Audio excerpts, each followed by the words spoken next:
Hey everybody, welcome back to Let's Play Commodore 64's Blue Screen of Death. Yep, just waiting it out again. I'll probably do some magical editing powers where Oh, wait, is it ready to go? What's this? Is it, like, stuck?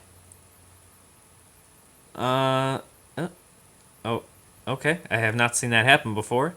I'm going to bust this into turbo mode. Okay, so at least the frame is showing up. So I have this running now at like 600 times speed. So I'm actually curious just from like a experiment standpoint. So now I'm falsely running the system in overdrive at like 600 times speed. Let's see just how long it takes for this game to load. Ooh, the anticipation. So right now we're at about a minute. Still loading. I hope it's worth it. Oh. Thought I had it. Any minute now. This is almost as good as episode 1.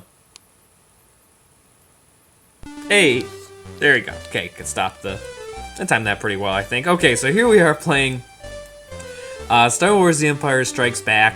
Nothing fancy about the title here. Again, it's another, originally it was an arcade title, but like the previous two that I've been playing, I just cannot get this to emulate on a arcade cabinet emulator like MAME. Mostly because I think, and I said this about the first one, just Star Wars, that I think a big part of why it's so hard to emulate is that, again, the controls on the arcade cabinet are like steering wheel controls, and so I think that's very difficult probably to emulate here. But that doesn't really make sense when I think about it, because I can't even get like this screen to show up on like MAME or other arcade emulators. But anyway, let's not focus on what we can't do. Let's focus on what we can do. So, of course, as I've been mentioning, what's going on here?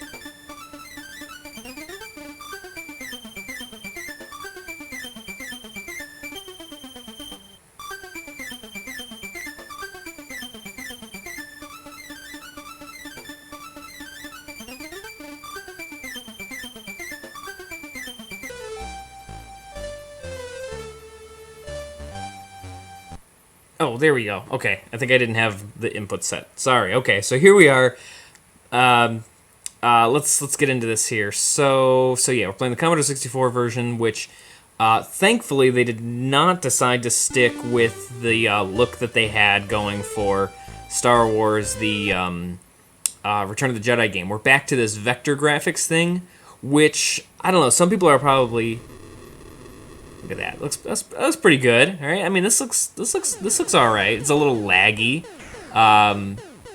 Okay, it's a lot laggy. No, this has nothing to do with my bitrate. This has nothing to do with my capture device. This is really how this game looks. It is a lot for, I guess, systems of the time to handle, Commodore 64 and everything. Basically, what we're doing here is we're recreating the scene. Well, not really. I was gonna say we're recreating the scene from the movie where Luke is in his speeder and he shoots down all the Imperial. What are those droids called? What's that droid called at the start of Empire? It's got like the spidery legs. It's like a spy drone or something like that. Man, why am I blanking on my Star Wars knowledge today? But that's a very short thing that's not in the movie itself. And here we have, if you're gonna recreate anything from, and of course other games do this too, but if you're ever gonna recreate any scene from Empire, you gotta do the AT-AT Walker scene. And we got a couple of AT-STs here too.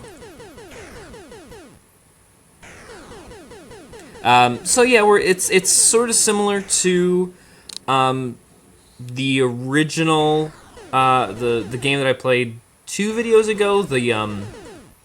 The what do you call it? It was called Star Wars, right? So it's back to this vector graphics thing, although they're pushing it much harder this time. If I can get that red square, then I can. That's the weak spot. I think I walked into the leg. We can do the tow cables thing. Look at that. That's actually pretty fancy for the time. That like spinning animation, kind of conveying 3D. Because like in the movies, yeah, you can take the AT-ATs down with the tow cables. It's kind of hard to do in this. Again, perspective's kind of weird. Pseudo 3D, but not really. So whenever I can, I just try and shoot, like, there's like a weak spot, kind of like on the head. There's a lot going on the screen right now, I know. Let's see if I can get this one with the tow cables here. Just gotta kind of fire it. I heard it go down, so I think it worked. Yeah, so one of the things about this game, it was sort of successful. That was a nice shot. Sort of successful, sort of popular, but here's the thing. As I had mentioned when I was talking about Star Wars, the vector graphics arcade one that I did, 2 videos ago, that game was super popular for a super long time. And this game that I'm playing now, The Empire Strikes Back, was not really... I mean, maybe it was sold as its own standalone kit. I don't think so. I think it was actually sold rather as a conversion kit, which basically means that if an arcade had Star Wars, that original game, they could just kind of like buy sort of like a new sort of... I'm sure some people would be like, that's not what it's called. I don't really know. I'm the first to admit that I am not some sort of expert on like how arcade game cabinets work. But basically, instead of having to buy a whole new cabinet which is much more expensive, arcades could just order kind of like a new programming board, kind of like a new motherboard and everything, and they could just put it in the old cabinet, and then just like put like the new label on the side and stuff. So it was much, and I think there's other games that were like that. They were called, I think they were called converter kits at the time. So that's why, but of course, so that's why it still plays by like vector graphics. It looks, I mean, it's definitely a step above the 1983 arcade game Star Wars. They're doing a lot more with the system. There's no doubt about it. But this looks so much closer to that than the Star Wars Return of the Jedi arcade game, which we played last time, which looked like total butt and was not fun to play at all. But again, because that original one was so popular, even though arcade owners had the option, like, hey, it's 1985, that game's 2 years old, you want this conversion kit? It's a brand new game. A lot of arcades actually opted not to do it because that original one, the Star Wars from '83, was still a huge moneymaker. So yeah, this game kind of got forgotten, and it didn't really do nearly as well. It makes me wonder if maybe it would have actually done better if it was sold as like its own standalone kit, but then I'm sure there's like video game business and economics to think about there. Again, I don't really know a whole lot about that, but I just thought that was interesting. That kind of an interesting history there. This has taken me a really long time. I didn't realize how either I'm doing really bad or this game is like more boring than I remember it being when I was... Well, I mean, I've just been practicing it for like the past day or two. Did I get this one? Nope, that's not gonna make it. That's... Oh, it went down. Okay. So yeah, this is like really the main part of the game anyway. Just taking down AT-ATs and AT-STs. You can see on the top though, that's kind of like my... again, this is in a way kind of a rail shooter. You can see I can turn a little bit. But up top is kind of like the layout of the well, it's gone now, but once you reach the end, you reach the end. And so now we're doing the Millennium Falcon, because you can kind of see the Falcon's, like, signature, like, two-pronged, like, front end at the bottom of the screen now instead of Luke's speeder. So we're just, switching it up again, get to play as the Millennium Falcon. But again, the gameplay's no different. This is just standard kind of dogfighting. This Jedi keeps appearing up here. That might look kind of weird. It's kind of like a bonus, get you extra lives kind of thing. They kind of like drift through space. You can collect them. You got to shoot the letters. And then here we have the escaping the asteroid field scene, kind of, from the movie, right? Oh man, what does C-3PO say? What are his... That's a good piece of Star Wars nerd trivia right there. What is C-3PO's like statistic? That's a weird looking picture of Darth Vader. He looks like he has like a really weird like ladies bowl haircut. Yeah, what is C-3PO? What is the statistical chances of surviving an asteroid field or something like that, flying right into it? But yeah, so, you know, again, this is just another one of the games of the time where you complete that cycle of, like, events, and then you do it again, and it just gets a little bit harder. It's a pretty fun game. Definitely, I think, more fun than the last game I played, the Return of the Jedi one. That was pretty good. Not that game, I meant that run of actually, like, getting all those droids shot down.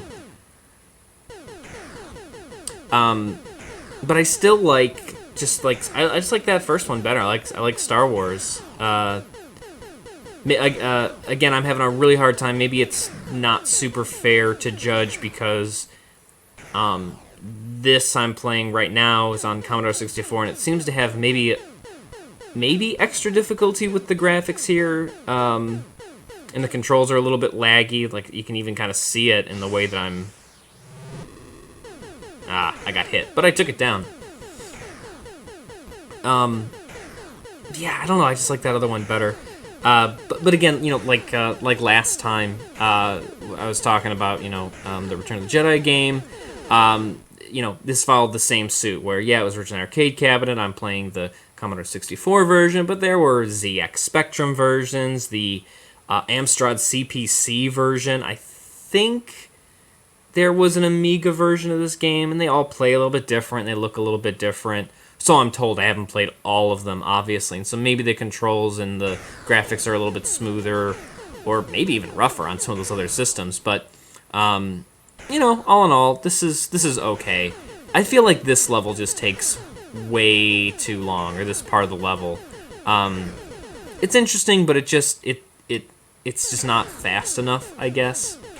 So, I mean, I guess I could kind of keep playing, and I probably will, but I feel like I don't have anything else to really say about this game. But other than, I suppose, this ends, at least for now, it ends our run of the arcade games. So we started in 83, so basically one came out every year, so now here we are in 1985. And so this is the end of kind of like another little era in Star Wars video game chronology and history. Let's see if I can take this one down with tow cables, because that's just so much fun to do. And nope, I'm not going to make it. I fired it a little too late there, I think. And I have no more shields. I'm probably going to die anyway. Let's just kind of see how this goes. Because I'm sure you guys would be just worrying about how well I'm going to do or not on this. I can't do that to you guys. You know, it would weigh on my conscience way too heavy. But let's see if we can get some tow cables here. Come on, do it. Nope, I ran into the leg before I shot it. Yeah, I know. Alright, guys, well, that's it. So yeah, when we return next time, a great big undertaking. No more. We're entering into a whole new era when we actually get into home console versions.